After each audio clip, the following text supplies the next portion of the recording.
Halo, apa kabar semuanya? Salam kenal dan selamat datang di channel Playlist ID. Domain expansion atau perluasan domain adalah teknik penghalang tingkat lanjut yang dianggap sebagai puncak sihir jujutsu. Teknik ini mewujudkan domain bawaan pengguna ke dalam realitas, membuat pengguna dapat menjebak target, meningkatkan kekuatan, dan yang paling penting dapat menanamkan teknik kutukannya ke dalam domain untuk memperoleh efek pasti kena. Terhitung ada 3 jenis domain expansion yang selama ini sudah ditunjukkan. Pertama, domain mematikan. Domain ini adalah bentuk paling sempurna dan berbahaya. Hal itu dikarenakan efek pasti kena yang diperoleh ditujukan untuk langsung menyerang target. Dan biasanya domain jenis ini dimiliki oleh individu-individu kuat, bahkan beberapa di antaranya ada yang tidak disertai penghalang untuk memperluas jangkauan efek serangannya. Kedua, domain non mematikan. Domain ini sejatinya menganut domain expansion zaman dulu, yaitu efek pasti kena yang diperoleh tidak ditujukan untuk langsung menyerang, melainkan untuk memaksa target mengikuti sebuah aturan, yang mana ketika aturan itu berhasil dimenangkan, maka pengguna akan memperoleh sejumlah keuntungan. Dan ketiga, domain tidak lengkap. Domain ini dianggap tidak sempurna karena beberapa alasan. Selain karena tidak mampu menciptakan penghalang, dia juga tidak ditanamkan teknik kutukan, sehingga dengan begitu pengguna pun tidak akan memperoleh efek pasti kena dan hanya menerima peningkatan kekuatan.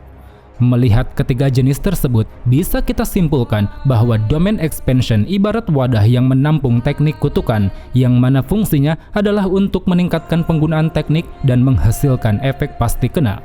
Dan sejauh ini, sampai ceritanya berakhir, ada 14 domain expansion yang kekuatannya sudah ditunjukkan.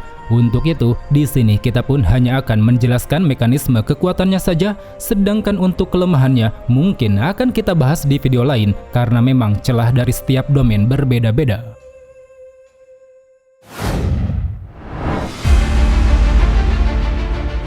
Graveyard Domain pemilik Hosogami. Sesuai perwujudan wilayahnya, kemampuan efek pasti kena dari domain ini yaitu menjebak target ke dalam serangkaian prosesi pemakaman. Ketika domainnya aktif, target dengan energi kutukan paling besar langsung terkurung ke dalam peti mati secara otomatis, yang mana setelahnya akan muncul sebuah batu nisan berukuran besar untuk menimpa peti tersebut hingga terkubur. Dalam proses penguburan ini, target diberi waktu 3 detik untuk bisa keluar dari peti mati. Jika target tidak bisa keluar dalam kurun waktu tersebut, maka dia akan terkena infeksi kutukan penyakit yang mematikan, sehingga nantinya target pun akan mengalami kematian yang mengenaskan di dalam kuburan.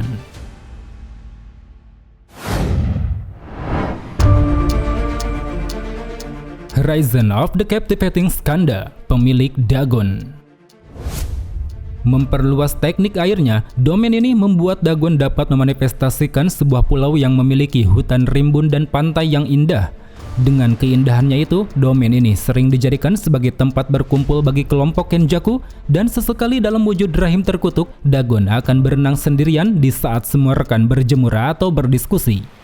Kemudian ketika digunakan pada pertempuran, domain ini dicap sebagai domain mematikan karena memiliki efek serangan pasti kena.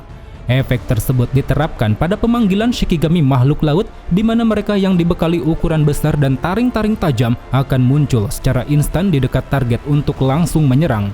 Tanpa bisa dilihat dan diantisipasi lebih dulu, para predator laut ini dapat muncul dari mana saja, entah itu di laut, di darat, ataupun di dalam tubuh Dagon. Semuanya dapat Dagon kendalikan untuk memakan semua target yang terjebak di dalam domain.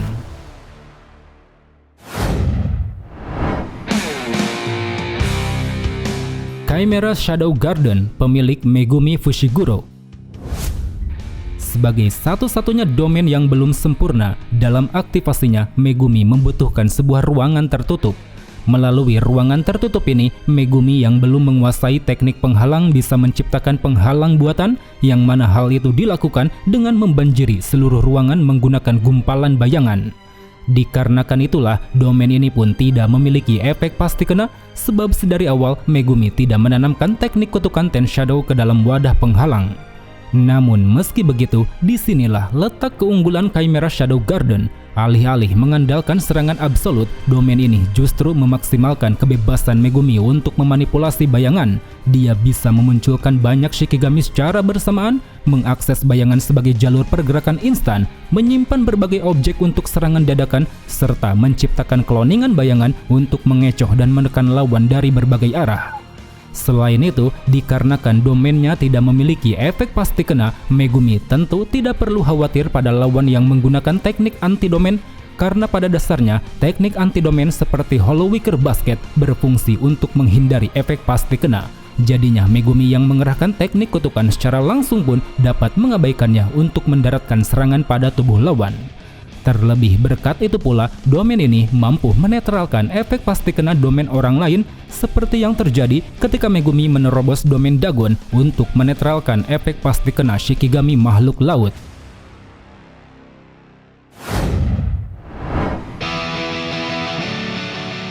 Idle Death Gamble, pemilik Hakari Kinji. Domain berwujud stasiun kereta api ini adalah contoh dari domain non-mematikan yang menerapkan efek pasti kena pada sebuah aturan.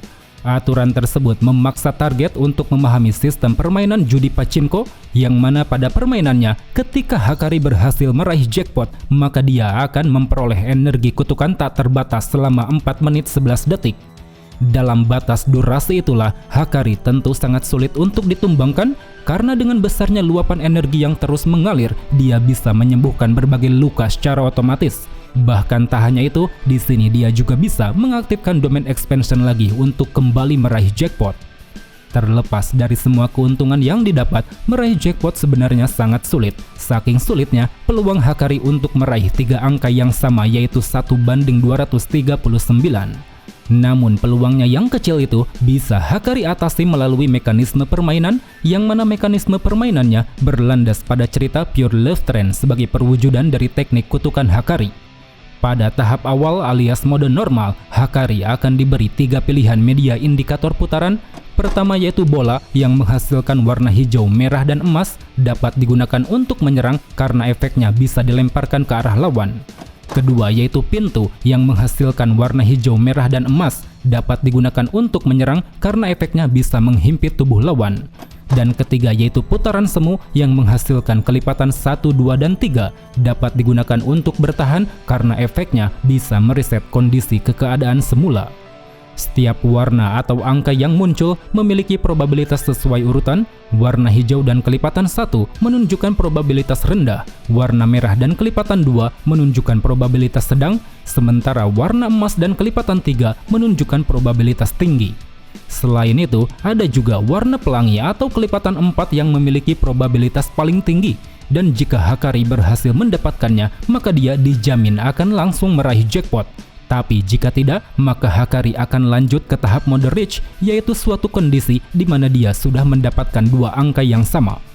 Pada tahap mode Reach inilah, sebuah adegan dari cerita Pure Love Trend akan diputar, yang mana hasil dari putaran ini menentukan apakah Hakari bisa mendapatkan 1 angka yang sama lagi, dan jika dia beruntung, maka jackpot pun akan dipastikan bisa diraih.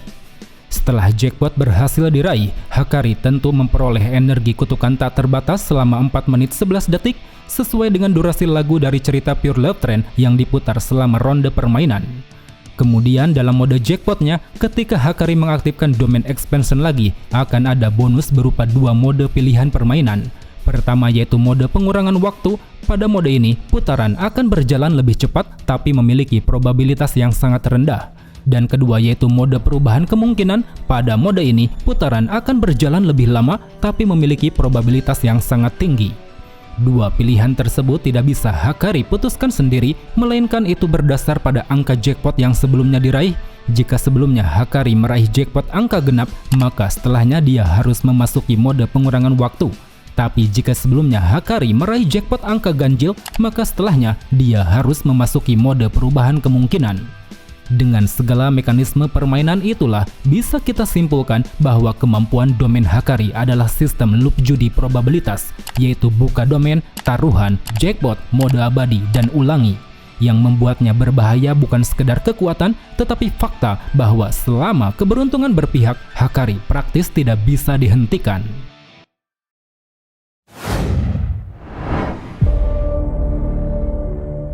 Coven of the Iron Mountain, pemilik Jogo. Memperluas teknik api bencananya, domain Jogo menciptakan wilayah bagian dalam gunung berapi yang dipenuhi gumpalan magma. Entah apa efek pasti kena dari domain mematikan ini, tapi yang pasti Jogo dapat dengan bebas memanipulasi api di sekitar untuk menyerang lawan, entah itu memunculkan lahar panas, menerbangkan bebatuan vulkanik, ataupun menyemburkan magma dalam jumlah sangat besar. Selain itu, menurut Jogo, suhu yang dihasilkan dari domain ini sangatlah panas. Saking panasnya, siapapun penyihir biasa yang terjebak ke dalam domain akan langsung hangus menjadi abu.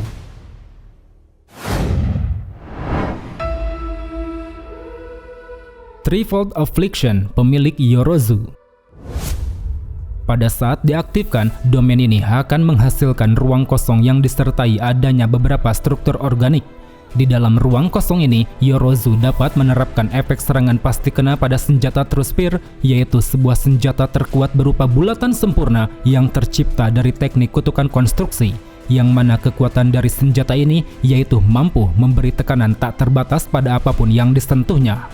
Dengan diaktifkannya domain inilah, senjata True Spear dijamin langsung bersentuhan dengan lawan, membuatnya akan mengalami kehancuran total tanpa celah pertahanan, dan karena itu pula Sukuna yang sempat terjebak di dalam domain sampai harus mengeluarkan Mahoraga demi bisa menghindari efek serangan ini.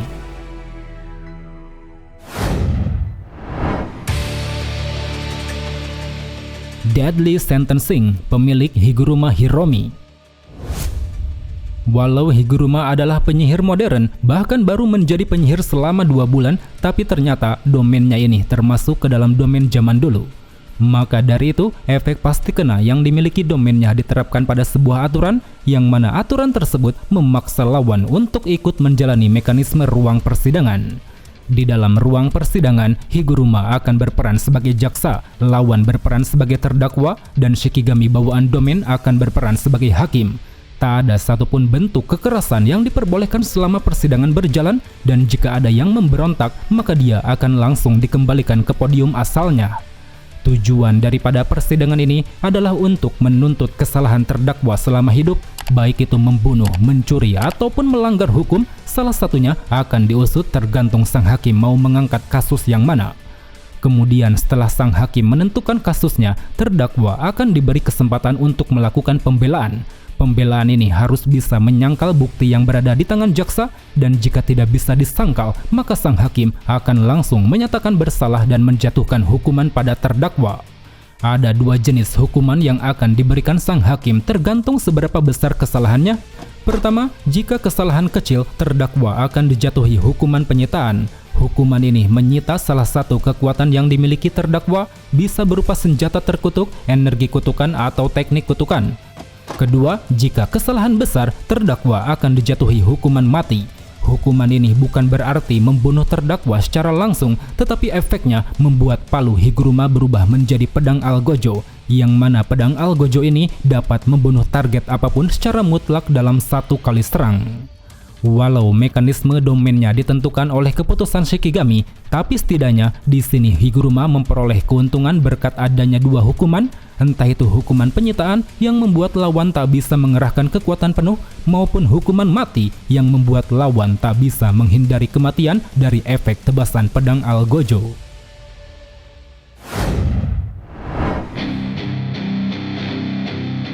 Time Cell Moon Palace, pemilik Naoya Zenin.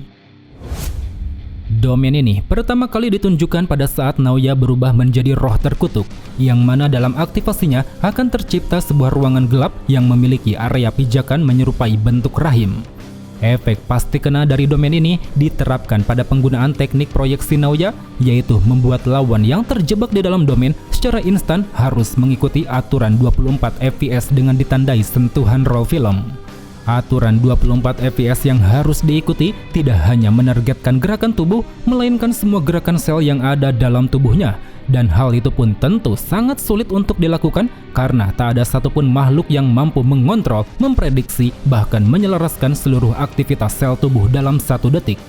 Akibatnya, ketika lawan gagal mengikuti aturan, tak hanya tubuhnya saja yang membeku selama 1 detik, tetapi juga semua sel di dalam tubuhnya akan berhenti, sehingga hal itu pun akan membuat sel darah mengalami kerusakan dan seketika terurai dari dalam tubuh.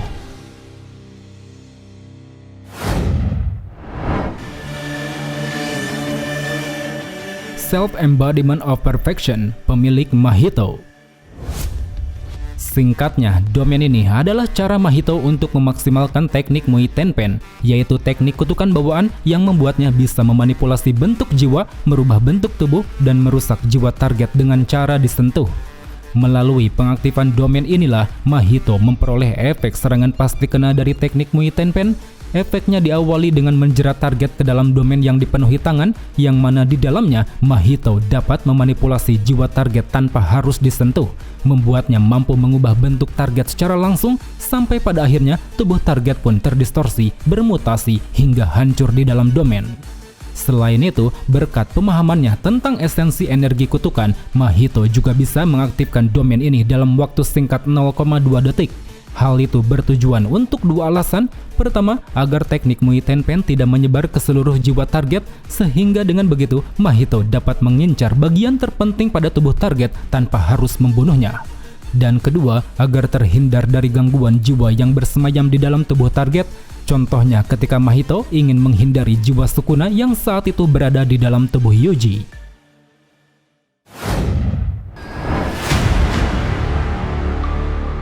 Womb Profusion, pemilik Kenjaku. Domain ini mirip seperti domain Sukuna yang tidak punya penghalang, di mana dia hanya membentuk satu batang pohon besar yang tersusun dari sekumpulan wajah mengerikan. Tidak begitu jelas bagaimana mekanisme kemampuan dari domain ini, tapi yang jelas efek serangan pasti kenanya adalah sebuah ledakan mirip Uzumaki yang outputnya sangat dahsyat. Saking dahsyatnya, ledakan ini pun sanggup membuat Yuki terkapar dengan kondisi tubuh yang bersimbah darah.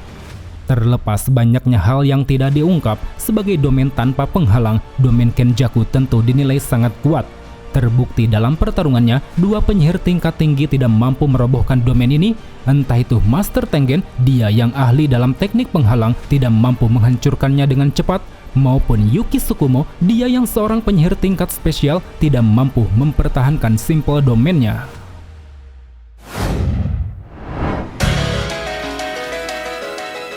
Authentic Mutual Love, pemilik Yuta Okkotsu. Bagi kalian yang menonton episode terakhir season 3, tentu sangat penasaran dengan kekuatan domain Yuta. Karena memang pada episode terakhir tersebut, Yuta gagal mewujudkan domain expansion. Hal itu disebabkan pelepasannya berbarengan dengan domain Uro dan Ishigori, ditambah ada juga gangguan dari pihak luar yaitu Kuroroshi. Namun meski begitu, pada pertempuran di Shinjuku, domain Yuta akhirnya ditunjukkan, yang mana ketika dilepaskan, area sekitar langsung berubah menjadi hamparan luas dengan banyaknya pedang-pedang bertebaran di antara reruntuhan. Kemampuan default dari domain ini yaitu memberi akses tak terbatas untuk menggunakan semua teknik kutukan yang telah Yuta salin. Dalam mekanismenya, semua teknik salinan ditanamkan pada masing-masing pedang yang bertebaran. Dengan memilih satu pedang, nantinya Yuta akan mampu menggunakan satu teknik kutukan secara acak. Dan untuk mengetahui teknik apa yang terkandung di dalamnya, maka dia harus menggenggam pedang tersebut terlebih dahulu. Selain itu, yang paling mengesankan dari domain ini, Yuta bisa menerapkan efek serangan pasti kena pada salah satu teknik salinan. Bahkan tak hanya itu, efek serangannya tidak bersifat pandang bulu, di mana Yuta dapat memilih target yang dikehendaki untuk menjadi sasaran dari serangan pasti kena. Jadi dengan demikian, Yuta tidak perlu khawatir jika rekannya ikut masuk ke dalam domain. Hal ini tentunya berbeda dengan domain mematikan kebanyakan, termasuk domain Gojo yang harus menyentuh rekannya agar tidak terkena efek serangan instan. Berikut adalah teknik-teknik salinan yang pernah Yuta gunakan di dalam domain, di antaranya teknik Shikigami Drop yang mampu menciptakan jalur tebasan, Sky Manipulation yang mampu membengkokkan permukaan langit, Thin Ice Breaker yang mampu menghasilkan efek gelombang kejut, Speech Don't Move yang mampu menghentikan gerakan lawan, G-Word Staff yang mampu menerawang sedikit ke masa depan, Cliff yang mampu memotong lawan dengan cara disentuh, dan terakhir Jacob's Ladder yang mampu melenyapkan segala jenis kutukan dan sempat dijadikan sebagai efek serangan pasti kena.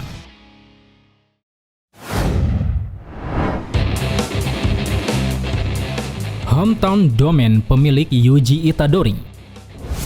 Sebenarnya tidak ada nama resmi dari domain Yuji ini, tapi yang pasti ketika domainnya aktif, Yuji dapat memanifestasikan tempat-tempat di kampung halaman, entah itu berupa stasiun kereta api, taman bermain, monumen patung, perkebunan, maupun peternakan kuda.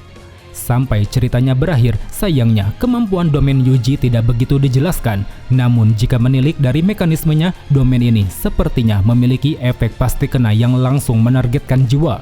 Hal itu pun dibuktikan dari 3 kejadian yang pernah Yuji tunjukkan di dalam domain. Pertama, berkomunikasi dengan jiwa Sukuna sambil memunculkan tempat penuh kenangan, di mana saat itu Yuji mengutarakan pandangan hidupnya untuk menyadarkan Sukuna agar mengakui kesalahan. Kedua, berkomunikasi dengan jiwa Megumi yang terbelenggu oleh kendali Sukuna, di mana saat itu Yuji berbincang berupaya membujuk Megumi agar mau membangkitkan semangat hidupnya. Dan ketiga, menyerang jiwa Sukuna secara langsung menggunakan teknik dismantle, di mana saat itu tanpa bisa menahan, Sukuna pun seketika kehilangan kendali atas tubuh Megumi. Dengan kemampuannya yang bisa menargetkan jiwa, domain Yuji tentu dinilai sangat kuat, sebab tak hanya fisik dan mental lawan yang dirusak, tetapi juga jiwanya akan ikut diserang. Dan karena itulah tidak heran di pertempuran akhir, Yuji pun berhasil memusnahkan sang raja kutukan Ryomen Sukuna.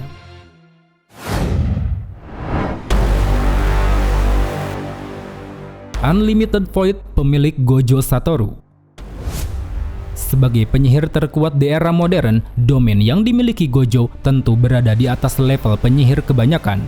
Sesuai arti namanya yaitu kekosongan tak terbatas, domain ini menjebak lawan ke dalam ruang kosong penuh kehampaan. Di sana melalui efek serangan pasti kena, lawan yang terjebak akan dipaksa menerima segudang informasi yang tidak terbatas, sehingga nantinya otak lawan pun akan mengalami kerusakan, menyebabkan kelumpuhan hingga mati secara mental. Dengan efek kemampuan inilah, Gojo menjamin kemenangan jika lawan sampai terkena serangan pastinya. Hal itu dikarenakan target yang terdampak dari efek ini adalah bagian otak, dan bagi seorang penyihir Jujutsu, otak adalah organ yang sangat penting di mana fungsinya bisa memproses dan mengendalikan aliran energi kutukan. Di samping itu, sebagai pemilik Six Eyes, Gojo juga mampu memodifikasi domain ini untuk keperluan tertentu. Seperti ketika Gojo ingin membunuh sekumpulan roh terkutuk di insiden Shibuya, di sana karena banyaknya warga, dia mengaktifkan domain dengan waktu singkat yaitu 0,2 detik. Hal itu bertujuan agar warga bisa terhindar dari efek serangan Unlimited Void, meskipun pada faktanya waktu 0,2 detik sudah cukup untuk membuat warga pingsan dalam keadaan berdiri. Kemudian ketika pertarungan melawan Sukuna di Shinjuku, di sana untuk bisa memenangkan pertarungan domain, Gojo melakukan banyak hal yang di luar dugaan, seperti memperkuat penghalang untuk menahan tebasan Sukuna dari luar, mengecilkan penghalang untuk bisa bertahan selama 3 menit, dan juga melepaskan domain dengan interval waktu 0,01 detik untuk memberi efek Unlimited Void pada Sukuna.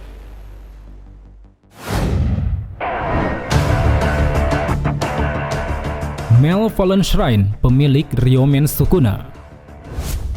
Sebagai penyihir terkuat sepanjang sejarah, Sukuna dibekali domain tanpa penghalang dengan radius maksimum hampir 200 meter. Pada saat diaktifkan, domain ini memunculkan kuil Buddha jahat di belakang Sukuna, menjadikannya sebagai pusat dari domain yang menerapkan efek serangan pasti kena pada 2 teknik tebasan. Itu adalah Cleave dan Dismantle, yang mana kedua teknik ini tidak akan berhenti memotong sampai semua makhluk maupun benda mati hancur lebur hingga menjadi abu. Selain itu, di dalam domain Malevolent Shrine, Sukuna juga bisa mengerahkan teknik api alias Divine Flame. Teknik ini bisa dia kerahkan setelah Cleave dan Dismantle digunakan. Hal itu dikarenakan dampak kehancuran dari kedua tebasannya akan menjadi bahan baku pembakaran, sehingga nantinya ketika panah api diluncurkan akan tercipta satu ledakan termobarik yang sangat dahsyat membentuk tungku perapian. Berdasarkan semua itulah, tidak heran jika domain Sukuna dikenal sebagai domain paling berbahaya. Tak hanya sekedar berhenti memotong, tak hanya sekedar membumi hanguskan, domain ini juga memiliki jangkauan luas tanpa penghalang yang tak boleh dilupakan. Sebab dengan jangkauannya itu, Sukuna bisa mengantisipasi segala bentuk perlawanan seperti yang terjadi ketika dia berhasil menghancurkan domain Gojo dari luar.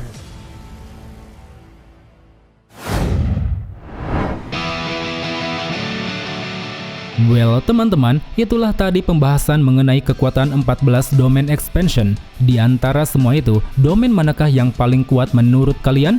Tulis jawabannya di kolom komentar. So, thank you for watching and see you next time.